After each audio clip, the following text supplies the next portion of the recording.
மகளிர் உலகக்கோப்பை கிரிக்கெட் தொடர் அரையிறுதிப் போட்டியில் ஆஸ்திரேலியாவை வீழ்த்தி இந்திய அணி இறுதிப் போட்டிக்கு முன்னேறி அசத்தியுள்ளது.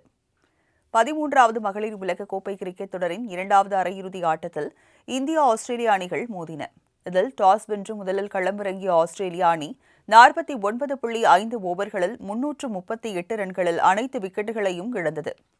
இந்திய அணி தரப்பில் ஸ்ரீசரணி மற்றும் தீப்தி சர்மா தலா 2 விக்கெட்டுகள் வீழ்த்தினர். இதனையடுத்து 339 ரன்கள் அடித்தால் வெற்றி என்ற கடின இலக்கை நோக்கி களமிறங்கிய இந்திய அணி சிறப்பான ஆட்டத்தை வெளிப்படுத்தியது. ஆஸ்திரேலிய அணியும் சரிசமமாக பந்து வீச்சில் நெருக்கடி கொடுத்தது. இதனால் ஆட்டம் விறுவிறுப்பாக கடைசி வரை சென்றது. இறுதியில் இந்திய அணி 48.3 ஓவர்களில் 5 விக்கெட் இழப்பிற்கு 341 ரன்கள் எடுத்து திரில் வெற்றியை பெற்றது.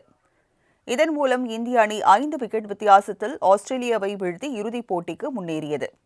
இந்த போட்டியில் இந்திய வீராங்கனை ஜெமிமா ரோட்ரிக்ஸ் கடைசி வரை களத்தில் நின்று 127 ரன்கள் குவித்து இந்திய அணியின் வெற்றிக்கு வித்திட்டார். இந்திய அணியின் வெற்றிக்கு பின் மகிழ்ச்சியில் துள்ளி குதித்து ஆனந்த கண்ணீர் விட்டார். இந்த புகைப்படங்கள் இணையத்தில் வைரலாகி வருகின்றன. தொடர்ந்து வரும் ஞாயிற்றுக்கிழமை நடைபெறும் போட்டியில் இறுதிப் போட்டியில் இந்தியா தென்னாப்பிரிக்கா அணிகள் பல பரீட்சை நடத்துகின்றன.